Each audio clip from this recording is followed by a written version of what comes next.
When you think Hollywood mogul, these probably are the last two things you picture. The Olsen twins, all of 12 years old, are in fact the tiny rulers of a massive movie and TV empire. But do not think for a second that they're not still little girls at heart, because here is the proof. Hoy vamos a desenterrar la historia de dos de las figuras más icónicas de los 90 y los 2000, Mary-Kate y Ashley Olsen. Así es, las gemelas que aparecían en todas las revistas, las que todos querían ser o tener como amigas y que parecían tener una vida perfecta, de ensueño. Pero, como ya saben, nada en Hollywood es tan lindo como parece. Detrás de esas sonrisas y ese éxito a tan corta edad hay una historia de explotación, presiones absurdas y mucho, pero mucho caos. A los 9 meses ya estaban frente a las cámaras y para cuando cumplieron los 18 ya habían construido un imperio millonario, pero a un costo altísimo. Hoy vamos a hablar de cómo esa exposición constante desde tan pequeñas las dejó marcadas para siempre. Además, no se puede pasar por alto que ya a los 8 años las gemelas se convirtieron en productoras ejecutivas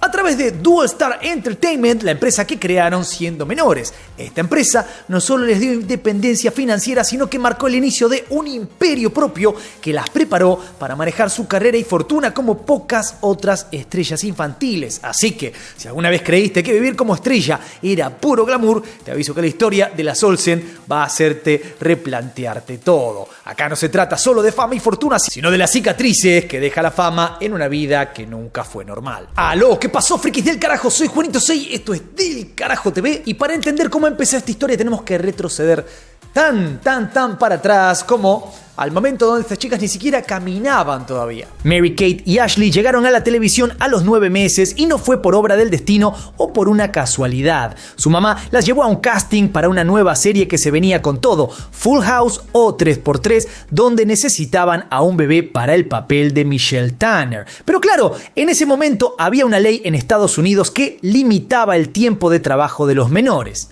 Solución: contratar gemelos. Así, si una de las nenas se ponía a llorar o se cansaba, la otra la reemplazaba y el show seguía sin problemas. I just took my children in one day to an agency and showed them my girls. They were about 7 months old and they said, well, send us some snapshots. And so I did, and they sent us out.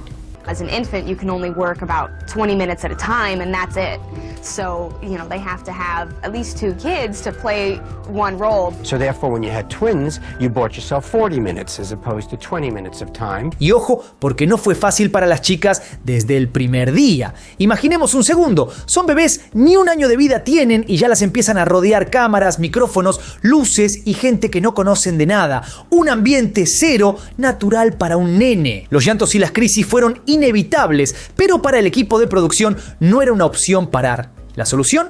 Sacaban a su mamá del set cada vez que grababan, así las nenas se calmaban al no verla y bueno, seguían filmando como podían. Un truco que funcionaba para la serie, pero que iba a tener consecuencias para ellas. In my history of being in this business 25 years, they were probably the easiest going, calmest babies I'd ever worked with. From the very beginning, from the first day, they didn't cry, they didn't fuss.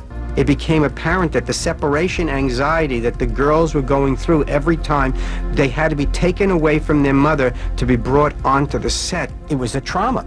Así empezó la vida de Mary-Kate y Ashley en un set de televisión, rodeadas de adultos desconocidos y con un ritmo que ni un adulto aguanta. Sin embargo, en ese momento lo único que importaba era el show. De chicas que apenas sabían hablar, las Olsen pasaron a ser las estrellas indiscutidas de Full House. Y así, antes de entender siquiera lo que significaba la fama, ya eran una marca, 2 caritas que los productores sabían que vendían. Y esa es solo la punta del iceberg. El éxito de Full House no solo significó la fama para las gemelas, sino que las convirtió en 2 mini máquinas de hacer plata. Pero lo que muchos no saben es que detrás de esa familia que veíamos en pantalla, el ambiente no era ni de cerca tan sano para 2 nenas tan chiquitas. A medida que crecían, su trabajo se volvía cada vez más intenso y la gente en el set no siempre tenía en mente lo que era mejor para ellas. La producción quería mantenerlas cómodas y asegurarse de que no fallaran en pantalla, pero la prioridad siempre fue que el show avanzara, no que las chicas estuvieran bien.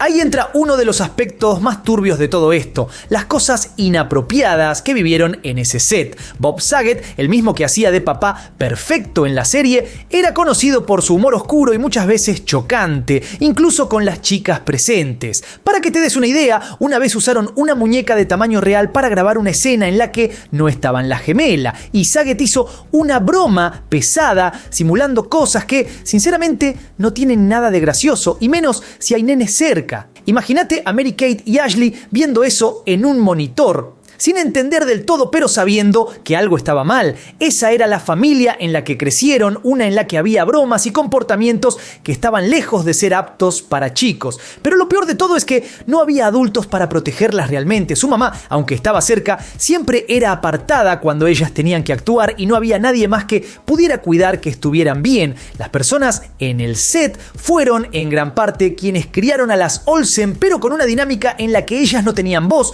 Todo esto lo internalizaron desde bebés, sin opción a elegir ni a decir basta. Y acá es donde su independencia financiera con Dual Star Entertainment ya empezaba a hacer ruido. Esta empresa, que fue creada obviamente cuando eran muy menores, ya les empezaba a permitir que no dependieran de terceros para facturar, no dependían de contratos con nadie, generaban ya en familia lo que querían hacer. Y a eso se le suma que entonces ya facturaban incluso más.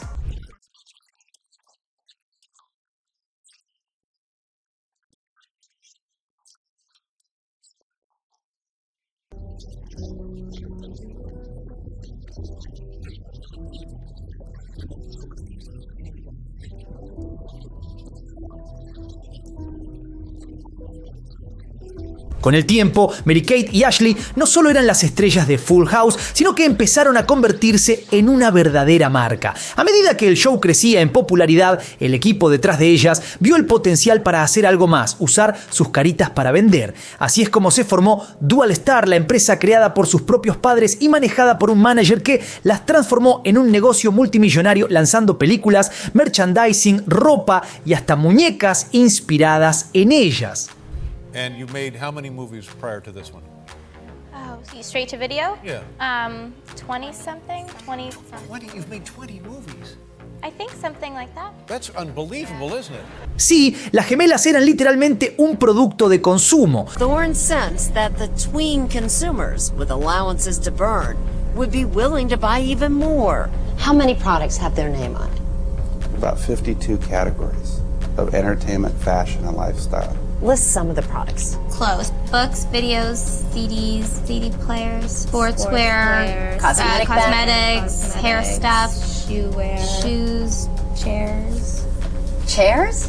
It's part of the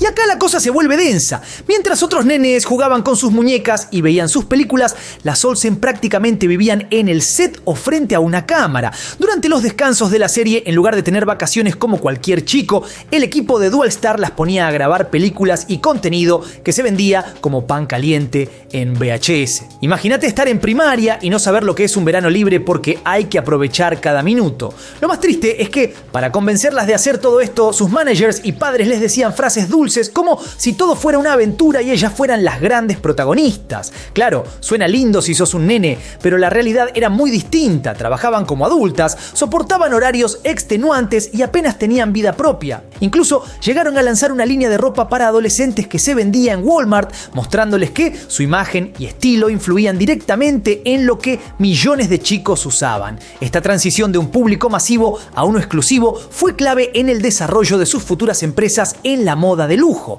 Con cada película, canción o muñeca vendida, las Olsen se volvían más y más famosas, pero también más distantes de una infancia normal. Una niñez que con cada nuevo proyecto se iba transformando en una fábrica de dinero y en una carga emocional que ninguna de las dos iba a poder llevar fácilmente. But you look cute. Thank you. One day both of you are going to look like this.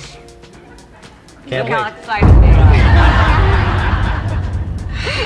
A medida que las Olsen crecían, la manera en que el público y los medios las veían también cambió. Pasaron de ser las adorables niñas de Full House a las adolescentes de moda. Y con eso llegaron preguntas invasivas y un seguimiento constante de cada paso que daban. Cuando tenían solo 16 años, en una entrevista en televisión, una periodista les hizo una pregunta muy personal sobre su vida privada, como si fuera un dato público y no una invasión total de su intimidad. Era evidente que, aunque ellas seguían siendo adolescentes, adolescentes, para los medios eran figuras adultas y accesibles. La situación no mejoró con el tiempo. En unas vacaciones en Hawái, paparazzis las siguieron y publicaron fotos de ellas en traje de baño en varias revistas, lo que generó una exposición con la que claramente no estaban cómodas. Ashley confesó después que ese momento fue como una pesadilla, y es fácil entender por qué. Todo lo que hacían, lo que vestían y dónde estaban era observado y comentado. Desde ese punto, cada paso que daban parecía un espectáculo público. El público y los medios empezaron a verlas más como figuras de consumo que como personas reales. Este nivel de presión no solo impactó sus vidas, sino que también dejó su huella en su hermana menor, Elizabeth Olsen. Viendo desde chica el impacto de la fama sobre Mary-Kate y Ashley, Elizabeth decidió alejarse de la industria por varios años antes de optar por la actuación. Con el ejemplo de sus hermanas como referencia, su camino fue muy distinto, logrando encontrar una voz propia sin caer en la trampa de la exposición desmedida.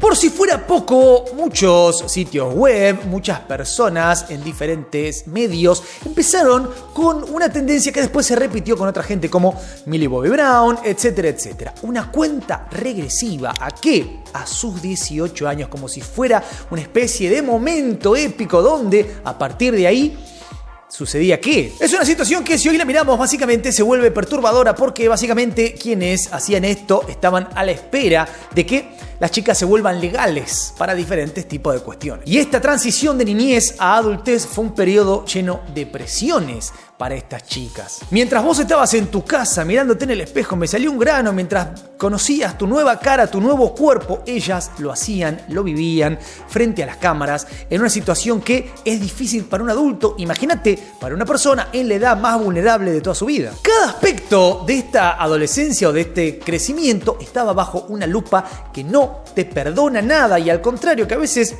disfruta viéndote caer. So now when you're 18 and you'll be of legal age and worldly young women in show business, are you looking forward to that, or are you just going to go nuts then? I'm gonna go crazy. Yeah. No. Going to jail. Su estilo se convirtió en un ícono de la moda adolescente de los 90 y principios de los 2000. Las gemelas no solo marcaban tendencia, sino que también influían directamente en la moda juvenil, desde peinados hasta la ropa que vendían en tiendas masivas. Esta etapa no solo profundizó su conexión con el público, sino que también allanó el camino para su salto al mundo de la moda de lujo. Sin embargo, esa transición de la niñez a la adultez fue un periodo lleno de presiones y expectativas, y ellas apenas tenían el espacio para vivirlo a su manera. En lugar de poder disfrutar de su adolescencia, cada aspecto de sus vidas estaba bajo una lupa que no perdonaba, lo que dejaba en evidencia el entorno tóxico que rodeaba a las jóvenes estrellas en Hollywood. Duo Star fue clave en esta fase de explotación, porque les daba, como bien dijimos antes, una libertad financiera que en teoría buscaba protegerlas, ¿no? Porque ahora hacemos nosotros lo que queremos, pero en realidad terminó dándoles una doble presión. Porque claro, ahora no solamente eran actrices, sino que tenían que seguir produciendo contenido y cosas para que esta empresa se mantenga a flote. Porque ¿cómo funcionaba esto? Bueno, cualquier idea que surgía las requería a ellas para que esa idea salga a flote. Entonces, cada vez que algo de esto estaba sucediendo, lo que sucedía por el otro lado es que sacrificaban su infancia, su adolescencia, su vida personal y también su bienestar emocional. El tiempo pasó y mientras sus fanáticos crecían con ellas, Mary-Kate y Ashley seguían soportando las enormes expectativas y presiones del público. A medida que se acercaban a la mayoría de edad, la atención sobre su apariencia y su vida privada se volvió asfixiante. Para ese momento, los medios ya no solo cubrían su carrera, sino cada detalle de su físico, su ropa y hasta su peso. Era como si toda su vida estuviera expuesta y cualquier cambio mínimo en su aspecto se convertía en titular. Esta presión afectó especialmente a Mary-Kate, quien comenzó a enfrentar serios problemas de salud. A los 18 años fue ingresada en una clínica de rehabilitación para tratar un trastorno alimenticio, algo que ya era evidente para los medios, aunque en su momento no se había confirmado públicamente. Según expertos en salud mental, los trastornos alimenticios suelen desarrollarse cuando la persona siente que no tiene control sobre su vida, y en el caso de Mary-Kate, el problema se profundizó en medio de las exigencias y el escrutinio al que estaba sometida. Parte de esta lucha también estuvo influenciada por la imagen pública que la industria proyectaba de ellas. Mientras otros niños creaban recuerdos de adolescencia, las Olsen, especialmente Mary-Kate, lidiaban con la idea de ser constantemente vigiladas y juzgadas. Incluso después de recibir tratamiento, la presión no disminuyó. Mary-Kate confesó en una entrevista que mirar fotos de su niñez y adolescencia la hacía sentir desconectada de sí misma, como si la persona en esas imágenes no fuera realmente ella. No le desearía esa niñez a nadie, declaró en una ocasión. Para entonces era claro que las consecuencias de su exposición pública y la presión de tener que cumplir con una imagen habían dejado una marca profunda en su vida. Esta etapa dejó al descubierto una realidad muy dura. Detrás de las sonrisas y la perfección que el público veía, las gemelas estaban viviendo una experiencia difícil y desgastante. La fama que tanto había fascinado a sus fans resultó ser para ellas una carga, y el impacto en su salud fue un recordatorio de los límites a los que había llegado la explotación de su imagen. En 2008, Mary-Kate Olsen quedó envuelta en un escándalo mediático inesperado cuando su nombre apareció relacionado con la trágica muerte del actor Heath Ledger. Ledger, recordado por sus papeles icónicos y su talento, fue encontrado sin vida en su departamento, y los medios se lanzaron sobre cada detalle de la historia. Lo que realmente llamó la atención fue el hecho de que antes de que se llamara a los servicios de emergencia, la masajista que lo había encontrado inconsciente en su casa llamó primero a Mary-Kate, una amiga cercana del actor en ese momento. Este detalle fue suficiente para que la prensa armara teorías y especulaciones sobre su relación y los motivos detrás de la llamada. De inmediato los titulares explotaron, insinuando que Mary-Kate podría haber tenido algo que ver con las circunstancias alrededor del fallecimiento de Ledger. Aunque la causa oficial de muerte fue una sobredosis accidental de medicamentos, las teorías sobre la participación de Mary-Kate no se hicieron esperar. La situación empeoró cuando ella solicitó inmunidad legal antes de testificar sobre los hechos, lo que los medios interpretaron como si intentara ocultar algo. Esto generó una ola de acusaciones y rumores que la señalaron sin razón clara y sin pruebas. Después de este episodio, Mary-Kate tomó la decisión de alejarse, quedarse fuera del foco público, o por lo menos lo más posible, porque las cámaras obviamente las persiguen desde que nacieron y las van a seguir persiguiendo hasta el fin de sus vidas. La tragedia le enseñó que siempre iba a vivir bajo el escrutinio, bajo el dedito este que te señala de, bueno, las cámaras, el medio, etc. Así que básicamente empezó a vivir con mucho más cuidado y desconfianza, y tratando de básicamente figurar lo menos posible. De hecho, la familia de Heath Ledger salió a decir que acá no había nada, ninguna historia extraña. No importa, el daño ya estaba hecho. Para Mary-Kate esto fue un golpe infernal y un recordatorio de lo nefasto que a veces puede ser el medio, al que quizás una persona como ella piensa que le dio tanto, pero el medio siempre está esperando que te caigas para patearte en el suelo. Y otra vez esto la llamó a recluirse incluso más. Luego de años en el foco público y tras múltiples proyectos cinematográficos, Mary-Kate y Ashley decidieron dar un paso definitivo lejos de Hollywood. Después de su última película juntas, New York Minute del 2004, ambas optaron por dejar de actuar y explorar nuevos horizontes, encontrando en la moda un refugio y una pasión. Este cambio no solo significó un respiro, sino también la oportunidad de reconstruir sus vidas lejos de los reflectores, en un ámbito donde ellas podían retomar el control de su imagen y decisiones. Así, en 2006 lanzaron su propia marca de moda de lujo, The Row,